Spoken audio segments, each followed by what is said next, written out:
Hello, welcome. This video is one of many short clips that aim to introduce you to or develop your understanding of the different content areas within visual arts. This particular video will focus on the frames, and more specifically, the postmodern frame. As you are watching and listening to this clip, please take notes on the information you find most beneficial to your understanding of the postmodern frame. Just quickly, in the visual arts, there are three areas of content. They are practice, conceptual framework, and the frames. Each content area aims to help you understand the various layers of meaning in visual arts. However, it should be recognised that these three contents are within a network of relations. Okay, so this means that they connect with one another, they overlap. Alright, so just a quick explanation of how that works. If we look at each of these content areas a little bit more closely, we will see that within practice it is split up into halves. The first being art making, or you may know this as practical, and the second being art criticism and art history, which you may know as art theory. Practice underpins everything in the visual arts. Okay, so what sits on top of this is the conceptual framework, and that's made up of four agencies known as the artist, the artwork, world, and audience. And the conceptual framework is concerned with how these four agencies interact with one another. Okay, and you will explore this in both art making and art criticism and history. Furthermore, the frames, which is split up into four: the subjective frame, the cultural frame, the structural frame, and postmodern frame. These four frames give you a viewpoint or perspective to view and create artworks, therefore placing them directly within art making, art criticism, and art history. Okay, so all three of these content areas are connected in some way, and they make up the visual arts. Okay, but to take on all three at once is a little bit intense. So what we're going to do with each of these videos is focus on one of these content areas in order to help your understanding. Alright, and as I mentioned earlier, we're going to focus on the frames in this one, but more specifically the postmodern frame. So we'll be looking at, well, what is the postmodern frame and how can I use it to create art, but also when I'm interpreting artworks or the work of other artists. Firstly, we will look at the frames in a general sense. The frames provide different interpretive frameworks for understanding the layers of meaning, value, and belief in and about the visual arts. What this is basically saying is that each of the frames offer you a particular perspective or point of view to view and create artworks. So each of them has a different focus, and it's important for you to understand what their focus is. Okay, so the postmodern frame. Let's figure this out. Through the postmodern frame, you will learn how art may represent, and this is important, ideas that challenge mainstream values of histories and ideas. Alright, mainstream values. So we're looking at things that have been traditionally accepted, alright, and how this is being challenged through the arts. Through this frame, art may be thought to be about and represent text. Now, text as a word is important. It can be misunderstood as meaning written work only. It's not. That is not the meaning of the word. Alright, text can refer, yes, to written work, but also visual, verbal work as well. Alright, so we're looking at art being about and representing texts, visual, verbal, written, that reconfigure and question previous texts and current narratives. Okay, so we're looking at the idea of how art is using previous work by other artists and questioning it in the light of their current world. Okay, now these sort of elements from the contemporary world with these sort of older elements that they have sort of appropriated from previous times. They're woven together by the use of irony, parody, and quotation. Now, I want you to pause this video and look up the words irony, parody, and quotation, and write the meanings in your art diary.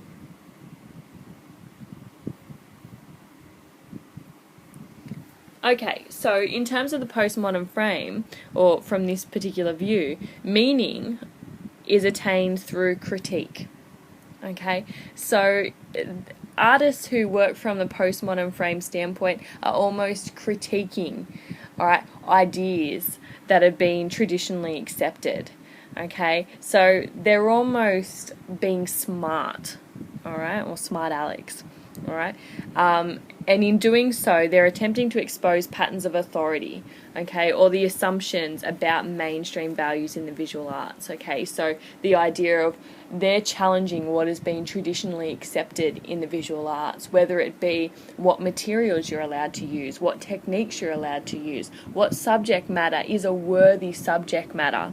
They're challenging these ideas, In essence, they are questioning what has been accepted in the visual arts world.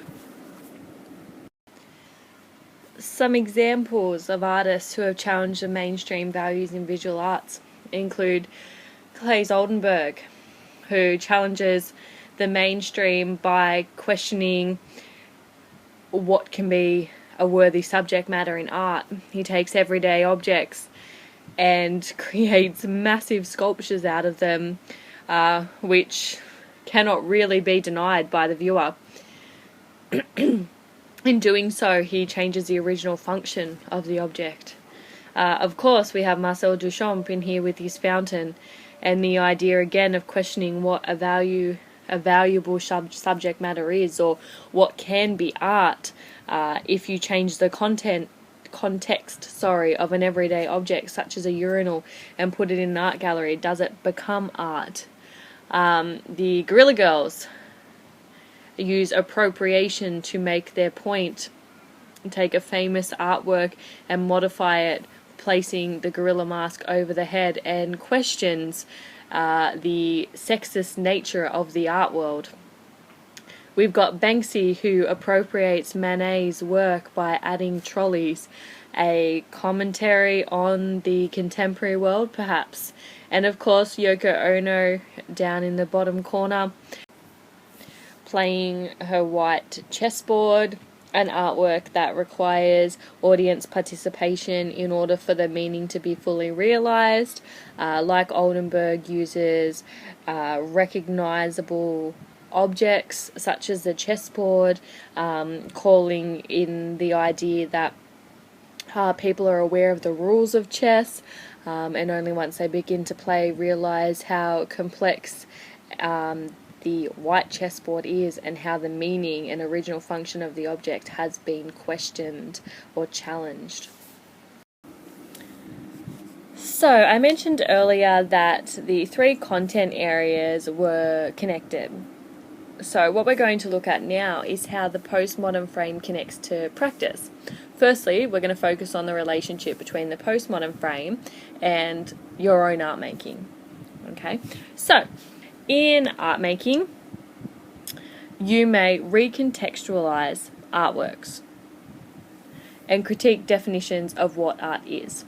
I wanted that to be read. Much better.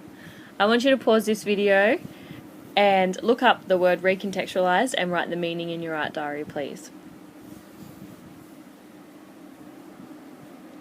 As an artist, you may choose to modify, reinterpret, or appropriate images from a variety of sources.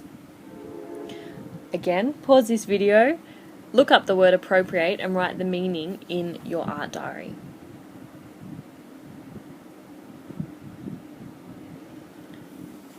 As an artist, you may also choose to investigate the potential of newer technologies, and do that to challenge the idea of the unique, the singular, or precious objects as art. And a great example of this is the artist Andy Warhol. I wrote Andy Warhol. Hold on, let's fix that. Alright, much better. Andy Warhol. So, those of you who have never heard of Andy Warhol, he is known as a pop artist who used contemporary culture and what was going on at the time, advancements in technology, as his subject matter in art. So that in itself was challenging the mainstream, or what could be considered art, because for a lot of people, his artworks of Campbell's soup cans, that's not art because you can find them in the supermarket. Furthermore, though, Andy Warhol had sort of fell in love with the technique of silkscreen printing. And if you haven't heard of silkscreen printing, to give you the most basic definition ever on the technique, you would get a screen, which almost looks like a fly screen, I guess. And you would transfer your image onto the screen using different sort of chemicals. Now, your image almost was like a stencil, okay? And once you had transferred it onto the screen, it would stay there until you scrubbed it off using some other chemicals. But what it allowed the artist to do, though, was to duplicate images, so they could use the screen to create the same image over and over again. And you would have seen this in Warhol's work of the Marilyns, the Campbell's soup can, the Coca-Cola bottles. So it allowed the exact same image to be replicated. Now, in Andy Warhol's mind, you know, he had this thought process of, well, if one is good, then more than one is better. So he really abandoned this idea of a singular artwork, you know, being precious or, I suppose, valuable. He really just sort of threw that idea out the window. And he's a great example of a postmodern artist working on multiple levels. So I'm going to stop talking about that before I get carried away. I'm hoping, though, that you're making some connections with how you maybe have even used a postmodern frame in your art making before, whether it be through the ideas that you explored, or the materials that you chose to use, or the techniques that you implemented in your art making. That provides an overview of how the postmodern frame can relate to your own art making. Now it's time to look at how it relates to art criticism and art history. So, in art criticism and art history, you can question practice in art. Okay, so the process that an artist will go through, you can question that. You can also question the generally accepted classifications of artists, artworks, movements, and styles. Okay, so what that means is that you might question not only whether or not it is art or how it's challenging art, but you can question whether an artist actually is connected to a particular art movement or style or not. Again, just like in your art making, it's all about questioning the mainstream and what has been traditionally accepted. Okay. In doing so, you can identify inconsistencies in what has been written about artists, artworks, movements, and styles. All right. It's almost like you're trying to expose them for. You can reevaluate notions of the artistic genius and the masterpiece. Okay, you know, like for example, questioning Michelangelo's David and whether that actually is a worthy piece of art, and if Michelangelo in fact was a genius.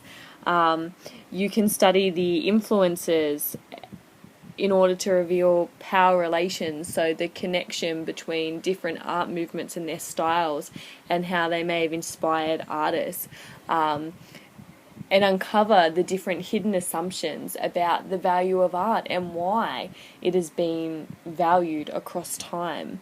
All right, so again, in the most simple, watered down version, it's all about questioning what you're being presented with in order to decide whether you agree with it or not. Some phrases that you could be looking for when you're provided with a postmodern question, or you could just use in your own writing. instead of saying postmodern, postmodern, postmodern, you know, avoid repeating yourself, you could chuck out things like appropriation. Right, but with this particular term, be mindful that you don't just say the artist has used appropriation. Instead, tell the reader how they've used it, where they've used it, and why they've used it. All right. You could also throw out words like challenges authenticity. All right. Pause this video now and look up the word authenticity for me and write the meaning in your art diary. Another phrase you could use is, the one we're so familiar with, conceptual. All right, the idea of the concept or the idea being more important than the artwork itself. You know, that's very challenging. All right. Also, phrases like debunks conventions. All right, conventions. Pause the video again, look up that term, write the meaning in your art diary. Anti-traditional is also a great phrase to put in your writing. Avant-garde. May have heard this term when talking about Marcel Duchamp, all right? But the idea of forward-looking artists or progressive artists, all right? Parodies, defies, the blurring of boundaries, and original meanings are being devalued. Right. These are some great phrases that you could use when talking about postmodern artists, or your own practice for that matter. Some issues relating to postmodern practice include, and you may have already had discussions about these before, is the idea that in postmodern works, often the viewer is part of the work. All right, and this means that the artwork is challenging the traditional passive role of the viewer, which is to gaze the work. All right. To extend on that, even some postmodern works only exist when the viewer actually engages in the work. So, for example, Yoko Ono. All right, a lot of her works are instructional.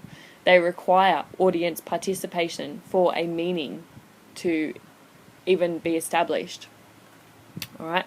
Postmodern works often only work when the viewer has a knowledge of art history. All right.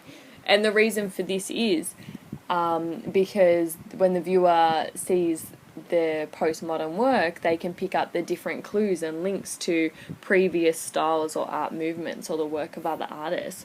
A great example of this is Marcel Duchamp's appropriation of the Mona Lisa, where he draws a moustache on her.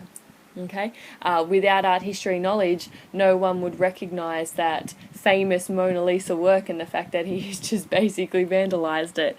All right, so just another reason to be more in the know about art history. And thirdly, postmodern works are not often too concerned with the work existing as a physical object. Okay, the idea is the artwork. Okay, so for example, you know, that activity of brains versus beauty, conceptual versus the aesthetic. Postmodern artists are more concerned with the conceptual, the process, rather than the finished product. And a fantastic example has been associated with Marcel Duchamp's The Fountain, and their critic who wrote that it did not matter that he didn't make the work because he chose it. All right, so pinpointing that the artist's process or his idea was in fact more important than what the artwork looked in the end. All right, so that's just some ideas or issues regarding the postmodern practice. I'm hoping that you're starting to make some connections with some artists that you may have studied in the past. Anyhow, that wraps up the short clip on the postmodern frame. Hopefully you have an improved understanding of this particular content area and how to apply it to both your art making and art criticism and art history studies. So go test your new knowledge. Farewell.